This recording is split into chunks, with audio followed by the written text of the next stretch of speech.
ಬಯಲು ಸೀಮೆಯಲ್ಲಿಯೂ ಸೇಬನ್ನು, ಕಾಶ್ಮೀರಿ ಸೇಬನ್ನು ನಾವು ಪಡೆಯಬಹುದು ಅಂತಕ್ಕಂಥ ಒಂದು ಪ್ರಾತ್ಯಕ್ಷತೆಯ ಫಲದಾಯಕವಾದಂತಹ ವೀಕ್ಷಣೆ ಇದಾಗಿದೆ. ಹಾಗಾಗಿ ಸೇಬು ನಮ್ಮಲ್ಲಿಯೂ ಕೂಡ ಉತ್ಕೃಷ್ಟವಾಗಿ ಬರುತ್ತೆ. ನೋಡಿ, ಇಲ್ಲಿ ಕಲರ್ ಬಂದಿದೆ, ಅಂದರೆ ತಿನ್ನಲಿಕ್ಕೂ ಕೂಡ ಇದು ಈಗಾಗಲೇ ಪ್ರಾಶಸ್ತ್ಯವಾದಂತಹ ಹಣ್ಣಾಗಿ ಪರಿಣಮಿಸಿದೆ. ಸಾಕಷ್ಟು ಗಾತ್ರವೂ ಕೂಡ ಬರುತ್ತೆ. ತುಂಬ ಗಾತ್ರದ ಹಣ್ಣುಗಳನ್ನು ಕೂಡ. ಎಷ್ಟು ವರ್ಷದ ಗಿಡ ಸರ್ ಇದು? ಒಂದು 4.5 ವರ್ಷದ ಗಿಡ ಸರ್. ತಗೋ.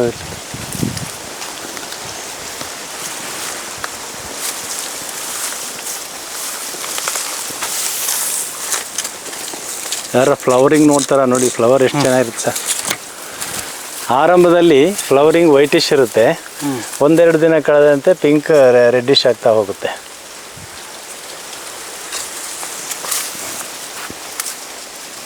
ಎಲ್ಲ ಮಳೆಗಾಳಿಗೆ ಬಿದ್ದೋಗಿದೆ. ಇದು ಭಾಗ್ಯ ತಳಿ ಆಲ್ ಸೀಸನ್ ನಿಂಬು ಸರ್. ಇದು ಕೂಡ ಮನೆ ಬಳಕೆಯ ಹಣ್ಣಿನಲ್ಲಿ ಬಿದ್ದು ಹುಟ್ಟಿದಂತಹ ಗಿಡಗಳು. ಅವು ನಮಗೆ ಫಲವನ್ನು ಸರ್ವಕಾಲಿಕವಾಗಿ ಕೊಡ್ತಾ ಇದ್ದಾವೆ. ತಂದೆಯ ತೋಟದಲ್ಲಿರ್ತಕ್ಕಂತಹ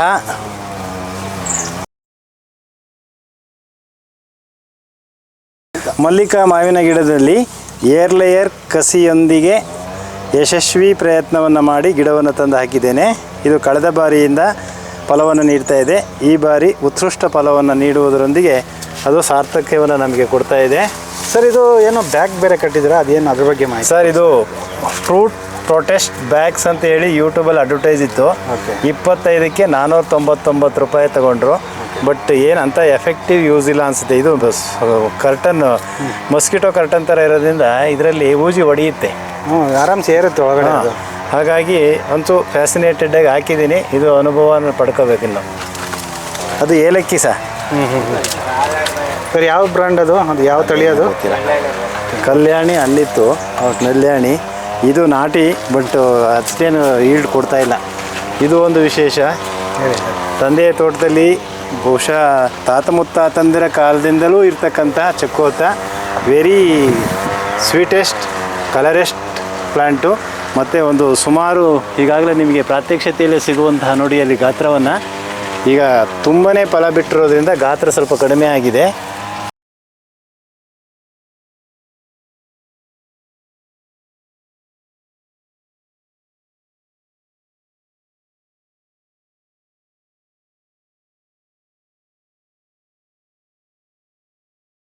ಸಂಖ್ಯೆಯಲ್ಲಿ ಸ್ವಲ್ಪ ಹೆಚ್ಚಳ ಕಡಿಮೆಯಾಗಿ ಅಲ್ಪ ಸ್ವಲ್ಪ ಫಲವನ್ನು ಬಿಟ್ಟರೆ ಬಿಂದಿಗೆ ಗಾತ್ರದಷ್ಟು ದಪ್ಪ ಆಗುತ್ತೆ ಸರ್. ಹಾಗೆ ಹಣ್ಣು ಬಿರಿದಾಗ ಮುಂಭಾಗದಲ್ಲಿ ತಾನಾಗಿ ಓಪನ್ ಆಗುತ್ತೆ. ಆಮೇಲೆ ಉತ್ಕೃಷ್ಟವಾದಂಥ ಕೆಂಪು ಮಿಶ್ರಿತ ಹಣ್ಣು ಮತ್ತು ರಸಭರಿತವಾಗಿರುತ್ತೆ. ಅದನ್ನು ನಾನು ಏರ್ ಲೇಯರ್ ಗ್ರಾಫ್ಟಿಂಗ್ನೊಂದಿಗೆ ಯಶಸ್ವಿ ಪ್ರಯತ್ನವನ್ನು ಸಕ್ಸಸ್ ಮಾಡಿಕೊಂಡು ತಂದು ಹಾಕಿದ್ದೇನೆ. ಇದರಿಂದ ಈಗಾಗಲೇ ಏರ್ ಲೇಯರ್ ಗ್ರಾಫ್ಟಿಂಗ್ ಮಾಡಿ 4-6 ಸ್ನೇಹಿತರಿಗೆ ಗಿಡವನ್ನು ಕೊಟ್ಟಿದ್ದೇನೆ. ಅವರು ಈಗಾಗಲೇ ಫಲ ಪಡೀತಾ ಇದ್ದಾರೆ. ಈಗ ಇದೇ ಚಿಕ್ಕದ ಗಿಡ ಕೊಡುವಾಗಲೇ ನಾನು 2-3 ಈಚಿರ್ತಕ್ಕಂಥ ಗಿಡವನ್ನು ನಾನು ಗ್ರಾಫ್ಟಿಂಗಲ್ಲಿ ಕೊಟ್ಟಿದ್ದೇನೆ.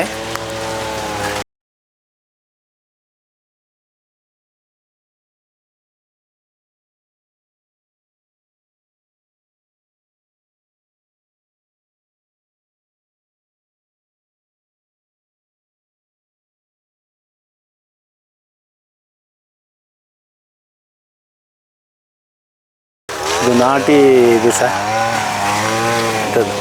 ಆಮೇಲೆ ಇದು ನೆಲ್ಲಿಯಲ್ಲಿ ಕಾಡಿನಲ್ಲಿ ಇದು ಬಿಳಿ ನೆಲ್ಲಿ ಕಾಯಿದ್ದೆ ನೋಡಿ. ನಾನು ತುಂಬ ಡೆನ್ಸ್ ಕವರ್ ಆಗಿಬಿಟ್ಟಿದ್ದೆ, ಶಾಡೋ ಇತ್ತು, ಎಲ್ಲ ಬ್ರಾಂಚಸ್ ಕಟ್ ಮಾಡಿದೆ. ಸರ್, ಮಾವಿನಲ್ಲಿ ಒಂದೇ ಮರದಲ್ಲಿ ಹಲವು ತಳಿಗಳನ್ನು ನಾವು ಅಭಿವೃದ್ಧಿಪಡಿಸ್ಬೋದು ಅನ್ನೋದನ್ನು ಪ್ರಾತ್ಯಕ್ಷತೆಯನ್ನು ಪಡೆಯುವಲ್ಲಿ ಈಗ ನನ್ನ ಕೈಲಿರ್ತಕ್ಕಂಥದ್ದು ಇದು ಒಂದು ಪ್ರಭೇದ. ಇದನ್ನು ನಾನು ಗ್ರಾಫ್ಟಿಂಗ್ ಕಸಿಯನ್ನು ಮಾಡಿ ನಾನು ಸಕ್ಸಸ್ಸನ್ನು ಪಡೆದಿದ್ದೇನೆ.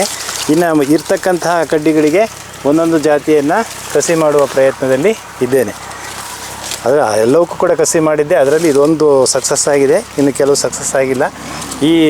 ಈಗ ಜೂನಿಂದ ವಾತಾವರಣ ಚೆನ್ನಾಗಿರುತ್ತೆ, ಮತ್ತೆ ಕಸಿ ಮಾಡಿ ಒಂದೇ ಗಿಡದಲ್ಲಿ 4-6 ಜಾತಿಯ ಹಣ್ಣನ್ನು ಬಿಡಿಸೋ ಪ್ರಯತ್ನವನ್ನು ಮಾಡಬೇಕು ಅಂದ್ಕೊಂಡಿದ್ದೇನೆ.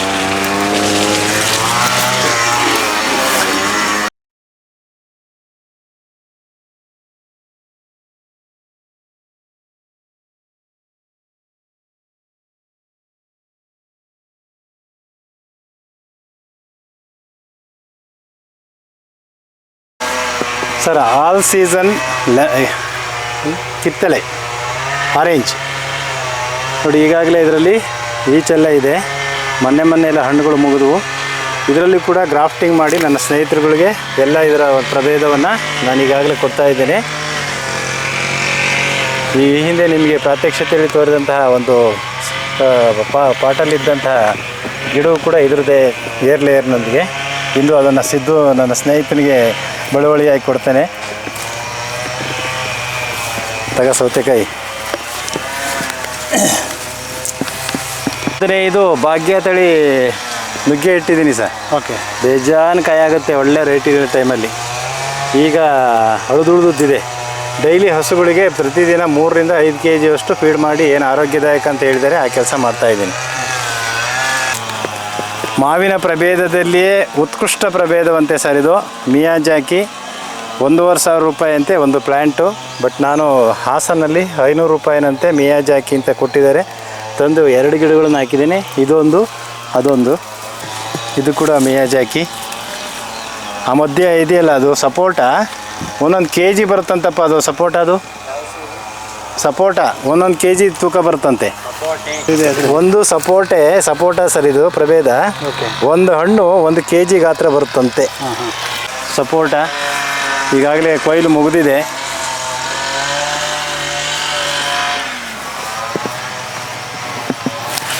ಕಿತ್ಗ ಇನ್ನೇನು ತಿನ್ನ.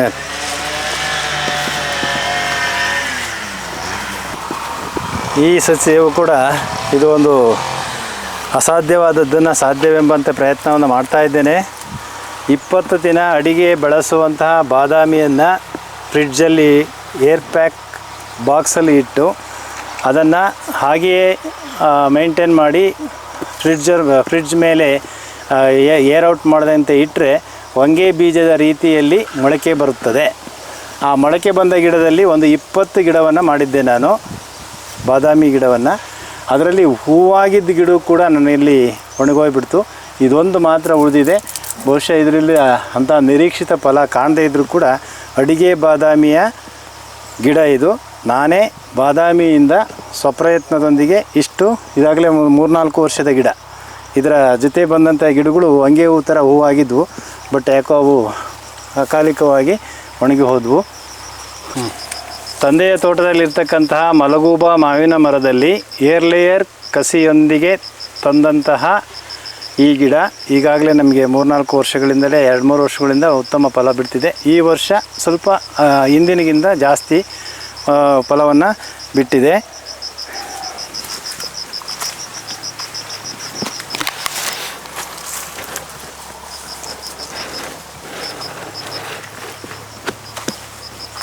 ಏನಣ್ಣಪ್ಪ ಇದು? ಏನು ಗಿಡ ಸರ್ ಇದು? ಇವರೇ ಹೇಳಬೇಕು. ಊಟಿ ಆ್ಯಪಲ್ಲು. ಅದಕ್ಕೆ ಇನ್ನೊಂದು ಹೆಸರೇನೇ ಹೇಳ್ತಾರೆ, ಊಟಿ ಆ್ಯಪಲ್ ಅಂತ ಹೇಳ್ತಾರೆ. ಬಾರೆಹಣ್ಣು ಸಹ ಉತ್ತಮಷ್ಟವಾಗಿ ಫಲ ಬಿಡೋದು. ಬಟ್ ಊಸಿಯ ಕಾಟ ತಡಿಲಾರದೆ ಮತ್ತು ಸಂಜೆ ಬಾವುಲಿಗಳ ಕಾಟ ತಡಿಲಾರದೆ ಇಲ್ಲಿ ಶಾಡೋ ಜಾಸ್ತಿ ಆಗುತ್ತೆ ಅಂತ ಹೇಳಿ ಅದನ್ನು ನಾವು ಸ್ಥಿತ್ಯಂತರ ಅಥವಾ ತೆಗೆದುಹಾಕುವ ಪ್ರಯತ್ನದಲ್ಲಿ ಎಲ್ಲ ಕಟಾವು ಮಾಡಿದ್ದೀನಿ. ಇದು ಸಿದ್ದು ಹಲಸು. ಈಗಾಗಲೇ 3 ವರ್ಷದಿಂದ ಫಲ ಬಿಡ್ತಾ ಇದೆ. ಈ ಸಲ 12 ಹಣ್ಣು ಬಿಟ್ಟಿತ್ತು. ಗರಿಷ್ಠ ಅಂದರೆ 15.5 kg ತೂಕದ ಹಣ್ಣನ್ನು ಬಿಟ್ಟಿತ್ತು. ಒಂದೊಂದು ಕಾಯಿಗೆ ಒಂದೊಂದು ಈ ರೀತಿ ಸಪೋರ್ಟಿವ್ ಅಂದರೆ ಸಹಾಯಕ ದೊಣ್ಣೆಗಳನ್ನು ಕೊಟ್ಟು ನಾವು ಕಾಯನ್ನು ಮೇಂಟೈನ್ ಮಾಡಬೇಕಾಗತ್ತೆ. ಕಾರಣ ಇದು ಬುಡ ಇನ್ನೂ ಚಿಕ್ಕದಿದ್ದು ಫಲ ವಿಪರೀತ ಬಿಡೋದ್ರಿಂದ ಗಿಡಕ್ಕೆ ಶಕ್ತಿ ಕಡಿಮೆ ಆಗುತ್ತೆ ಅಂತೇಳಿ ಒಂದೊಂದು ಹಣ್ಣಿಗೆ ಒಂದೊಂದು ಊರುಗೋಲನ್ನು ಕಟ್ಟಿ ನಾವು ಪಾಲನೆ ಮಾಡಿದ್ವಿ. ಇದರಲ್ಲಿ ಗರಿಷ್ಠ ಗಾತ್ರ ಅಂದರೆ 15.5 kg ಹಣ್ಣನ್ನು, ಒಂದು ಹಣ್ಣು 15.5 kg ಇತ್ತು. ಈ ಸಲ 12 ಹಣ್ಣನ್ನು ಬಿಟ್ಟಿತ್ತು. ಈಗಾಗಲೇ ಕೊಯ್ಲು ಮುಕ್ತಾಯವಾಗಿರ್ತಕ್ಕಂಥ ಸಮಯ. ಕೊಡಗಿನ ಕಿತ್ತಳೆ ಈಗ ಕಟಾವಿನ ಮುನ್ನ ಇರತಕ್ಕಂತಹ ಹಣ್ಣು. ಈ ಸಲ ಬಿಟ್ಟಿರ್ತಕ್ಕಂತಹ ಪೀಚುಗಳು. ಒಟ್ಟಾರೆ ಈಗ ಫಲವನ್ನು ನೀಡುವ ಹಂತದಲ್ಲಿ ನಮಗೆ ಕೊಡಗಿನ ಕಿತ್ತಳೆ ಈಗಾಗಲೇ ನಮ್ಮ ಪಾಲನೆಯಲ್ಲಿದೆ. ಇದು ಕೂಡ ಕೊಡಗಿನ ಕಿತ್ತಳೆ.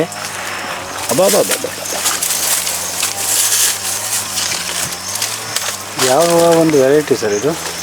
ಇದು ವೆರೈಟಿ ಹೆಸರು ಗೊತ್ತಿಲ್ಲ ಸರ್, ಬಟ್ ಇದು ನರ್ಸರಿಯಿಂದ ತಂದಂಥದ್ದೇ ಗಿಡ. ಹಾಗಾಗಿ ಇದು ಅಲೆ ಈಗಾಗಲೇ ಸಾಕಷ್ಟು 2-3 ವರ್ಷಗಳಿಂದ ಫಲ ಬಿಟ್ಟಿದೆ. ಗ್ರೋತ್ ಕಡಿಮೆ ಆಗ್ತಾ ಇದೆ, ಫಲ ಜಾಸ್ತಿ ಆಗ್ತಾ ಇದೆ. ನೋಡಿ ಈಗಲೂ ಕೂಡ ಫಲಭರಿತವಾಗಿರ್ತಕ್ಕಂಥದ್ದನ್ನು ನಾವು ಕಾಣ್ಬೋದಾಗಿದೆ. ಸೀಬೆ ಇಷ್ಟು ಚಿಕ್ಕ ಗಿಡಕ್ಕೆ ಒಳ್ಳೆ ಇದು ಕಾಯಿ ಬಿಡ್ತಾ ಇದೆ. ಗ್ರಾಫ್ಟಿಂಗ್ ಗಿಡಗಳಿಂದ ಕಸಿ ಗಿಡಗಳಿಂದ ಆದಷ್ಟು ಬೇಗ ನಾವು ಫಲ ನಿರೀಕ್ಷೆ ಮಾಡಬೇಕು. ಅದರಿಂದ ಫಲ ನೀಡ್ತಲೇ ಇದ್ದಾವೆ ಸರ್. ಇದನ್ನು ತಿನ್ನಲಿಕ್ಕೆ ಅಂತ ಈಗ ಬಳಸೋಣ, ನೋಡೋಣ.